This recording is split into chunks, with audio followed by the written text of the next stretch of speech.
Yaya, merveille nini nguvu nini? Oka pasi ni lino? Mikano atakomela tabada falgan weza awa. Siko dentiste wana lobaya nini? Yaya dentiste wana plus poil loba minu wana chua pareil wana nyoso soki 500 euros. Mwana nga naza nango nanu te sikoyo continue kana bada falgan wana nanu le temps nazo ambongo ki pas dentiste. Makamba minu ezo tungisa yo trop mwana nga.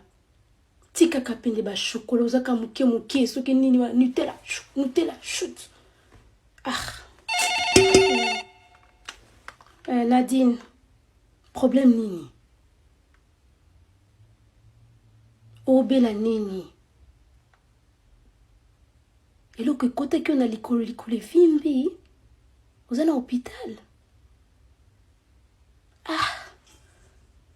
Bino pe ça va kasi, ça va zela talo bino natinda na mutala na oni na kotindela yo.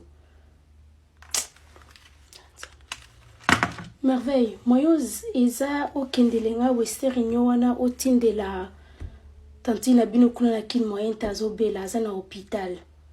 Otindela tama 450. Tindela bango. Merci. Nazala ngo pete merveille, naza pina mbongo te. Nde omoni na tindi bwe parce que bateau soki ba bandi ko benga nga ke bazo bela boso otindi te za ka problème. Ko se comparer na bango te. Merveille, na bisa ke zela, na bisa ke aska na boyo pesa mbongo poyo ke dentiste. Pardon. Tindela na otantina yo, tindela ina. Ke ina na wester tindela e.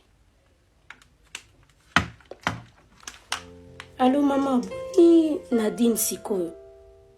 Nadine autaki obenga une semaine kaza malade. Kaza ki na hôpital.